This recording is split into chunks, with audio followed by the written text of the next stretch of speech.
Good morning. It's time for our very last chapter of The Witches. I know you guys are going to miss this story. I really am going to miss this story too, but I can't wait to see how it ends. Remember that next week I'm going to start our next book, so go check out the video Book Options. It's just a short video of me telling you all about the 4 books that you have to choose between, and then you can vote and let me know which one you'd like to read. All right, let's get started.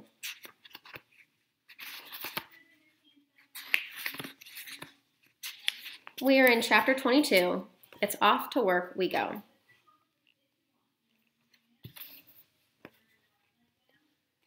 For supper that evening, my grandmother had a plain omelet and 1 slice of bread. I had a piece of that brown Norwegian's goat's milk cheese known as Guttost, which I had loved even when I was a boy. We ate in front of the fire, my grandmother in her armchair and me on the table with my cheese on a small plate. "Grandmama," I said, "now that we have done away with the Grand High Witch, will all the other witches in the world gradually disappear?" "I'm quite sure they won't," she answered. I stopped chewing and stared at her. "But they must," I cried. "Surely they must." "I'm afraid not," she said. "But if she's not there any longer, how are they going to get all the money they need? And who is going to give them orders and jazz them up at the annual meetings and invent all their magic formulas for them?" "When a queen bee dies, there is always another queen in the hive ready to take her place," my grandmother said. "It's the same with witches. In the great headquarters where the Grand High Witch lives, there is always another Grand High Witch waiting in the wings to take over should anything happen." "Oh no," I cried. "That means everything we did was for nothing. Have I become a mouse for nothing at all?" "We saved the children of England," she said. "I don't call that nothing." I know, I cried. "But that's not nearly good enough. I felt sure that all the witches of the world would slowly fade away after we had got rid of their leader. Now you tell me that everything is going to go on just the same as before." "Not exactly as before," my grandmother said. "For instance, there are no longer any witches in England. That's quite a triumph, isn't it?" "But what about the rest of the world?" I cried. "What about America and France and Holland and Germany? And what about Norway?" "You must not think I have been sitting back and doing nothing these last few days," she said. "I have been giving a great deal of thought and time to that particular problem." I was looking up at her face when she said this, and all at once I noticed that there was a little secret smile was beginning to spread slowly around her eyes in the corner of her mouth. "Why are you smiling, Grandmama?" I asked her. "I have some rather interesting news for you," she said. "What news?" "Shall I tell it to you right from the beginning?" "Yes, please," I said. "I like good news." She had finished her omelet, and I hadn't had enough of my cheese. She wiped her lips with a napkin and said, "As soon as we arrived back in Norway, I picked up the telephone and I made a call to England." "Who in England, Grandmama?" "To the chief of police in Bournemouth, my darling. I told him I was the chief of police for the whole of Norway, and that I was interested in the particular happenings that had taken place recently in the Hotel Magnificent." "Now hang on a sec, Grandmama," I said. "There's no way an English policeman is going to believe that you are the head of the Norwegian police." "I am very good at imitating a man's voice," she said. Of course he believed me. The policeman in Bournemouth was honored to get a call from the chief of police for the whole of Norway. "So what did you ask him?" "I asked him for the name and address of the lady who had been living in room 454 in the Hotel Magnificent, the one who disappeared." "You mean the Grand High Witch?" I cried. "Yes, my darling." "And did he give it to you?" "Naturally he gave it to me. One policeman will always help another policeman." "By golly, you've got nerve, Grandmama." "I wanted her address," my grandmother said. "But did he know her address?" "He did indeed. They had found her passport in the room and her address was in it. It was also in the hotel register. Everyone who stays in a hotel has to put a name and address in the book." "But surely the Grand High Witch wouldn't have put her real name and address in the hotel register," I said. "Why ever not?" my grandmother said. "Nobody in the world had the faintest idea who she was except other witches. Wherever she went, people simply knew her as a nice lady. You, my darling, and you alone, were the only non-witch ever to see her without her mask off. Even in her home district, in the village where she lived, people knew her as a kindly and very wealthy baroness who gave large sums of money to charity. I have checked up on that. I was getting excited now. And that address you got, Grandma, that must have been the secret headquarters of the Grand High Witch. It still is, my grandmother said, and that will be where the new Grand High Witch is certain to be living at this very moment, with her retinue of special assistant witches. Important rulers are always surrounded by a large retinue of assistants. Where is her headquarters, Grandmama? I cried. Tell me quick where it is. It is a castle, my grandmother said, and the fascinating thing is that in that castle will be all the names and addresses of all the witches of the world. How else could a Grand High Witch run her business? How else could she summon the witches of the various countries to their annual meetings? Where is the castle, Grandmama? I cried impatiently. Which country? Tell me quick. Guess, she said. Norway, I cried. Right first time, she answered, high up in the mountains above a small village. This was thrilling news. I did a little dance of excitement on the tabletop.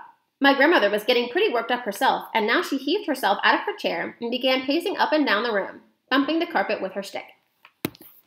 So we have work to do, you and I, she cried out. We have a great task ahead of us. Thank heavens you are a mouse. A mouse can go anywhere. All I'll have to do is put you down somewhere near the Grand High Witch's castle, and you will be very easily able to get inside it and creep around looking and listening to your heart's content. I will, I answered. No one will ever see me. Moving about in a big castle will be child's play compared to going into a crowded kitchen full of cooks and waiters. You could spend days in there if necessary, my grandmother cried. In her excitement, she was waving her stick all over the place, and suddenly she knocked over a tall and very beautiful vase that went crashing on the floor and smashed into 1,000,000 pieces. Forget it, she said. It's only Ming. You could spend weeks in that castle if you wanted to, and they'd never know you were there. I myself would get a room in the village, and you could sneak out of the castle and have supper with me every night and tell me what was going on. I could, I cried out. And inside the castle, I could go snooping around simply everywhere. But your main job, of course, my grandmother said, would be to destroy every witch in the place. That would really be the end of the whole organization. Me destroy them? I cried. How could I do that? Can't you guess? She said. Tell me, I said. Mousemaker, my grandmother shouted. Formula 86 delayed action mousemaker all over again. You will feed it to everyone in the castle by putting drops of it into their food. You do remember the recipe, don't you? Every bit of it, I answered. You mean we're going to make it ourselves? Why not? She cried. If they can make it, so can we. It's just a question of knowing what goes into it. Who's going to climb up to the tall trees to get the Gruntl's eggs? I asked her. I will, she cried. I'll do it myself. There's plenty of life in this old dog yet. I think I'd better do that part of it, Grandmama. You might come a cropper. Those are just details, she cried, waving her stick again. We shall let nothing stand in our way. And what happens after that, I asked her, after the new Grand High Witch and everyone else in the castle has been turned into mice? Then the castle will be completely empty, and I shall come in, and you and me— Wait, I cried. Hold on, Grandmama. I've just had a nasty thought. What nasty thought? She said. When the mousemaker turned me into a mouse, I said, I didn't become just any old ordinary mouse that you can catch with mouse traps. I became a talking, thinking, intelligent mouse person who wouldn't go near a mouse trap. My grandmother stopped dead in her tracks. She already knew what was coming next. Therefore, I went on, if we use the mousemaker to turn the new Grand High Witch and all the other witches in the castle into mice, the whole place will be swarming with very clever, very nasty, very dangerous, talking, thinking mouse witches. They'll all be witches in mouse's clothing. And that, I added, could be very horrible indeed. By golly, you're right, she cried. That never occurred to me. I couldn't possibly take on a castle full of mouse witches, I said. Nor could I, she said. They'd have to be got rid of at once. They'd have to be smashed and bashed and chopped up into little pieces exactly as they were in the Hotel Magnificent. I'm not doing that, I said. I couldn't anyway. I don't think you could either, Grandmama. And mousetraps wouldn't be the slightest use. By the way, I added, the Grand High Witch who did me in was wrong about mousetraps, wasn't she? Yes, my grandmother said impatiently. But I'm not concerned with that Grand High Witch. She's been chopped up long ago by the hotel chef. It's the new Grand High Witch we've got to deal with now, the one up in the castle, and all her assistants. A Grand High Witch is bad enough when she's disguised as a lady, but just think of what she could do if she were a mouse. She could go anywhere. I've got it, I shouted, leaping about a foot in the air. I've got the answer. Tell me, my grandmother snapped. The answer is cats, I shouted. Bring on the cats! My grandmother stared at me. Then a great grin spread over her face and she shouted, It's brilliant! Absolutely brilliant! Shove half a dozen cats into that castle, I cried, and they'll kill every mouse in the place in 5 minutes. I don't care how clever they are. You're a magician, my grandmother shouted, starting to wave her stick about once again. Look out for the vases, Grandmama. To heck with the vases, she shouted. I'm so thrilled, I don't care if I break the lot. Just one thing, I said. You've got to make absolutely sure I'm well out of the way of myself before you put the cats in. That's a promise, she said. What will we do after the cats have killed all the mice? I asked her.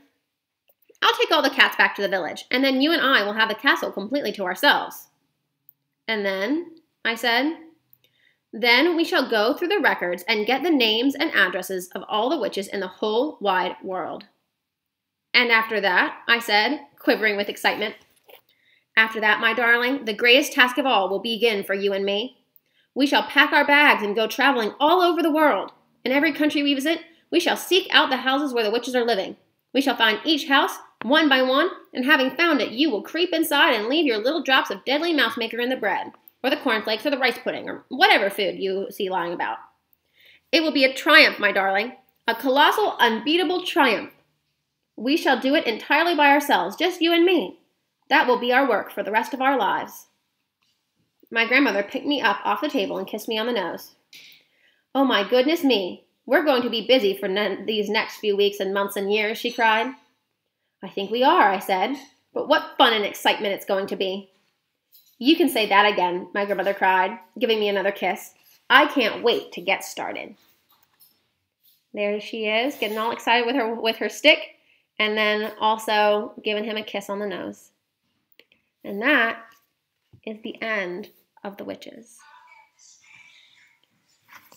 I've really enjoyed reading this book with you guys. I hope that you've enjoyed it as well. I'm not going to read any more this week. Give you guys some time to decide between these 4 books here, which you can hear all about if you go to my video book options.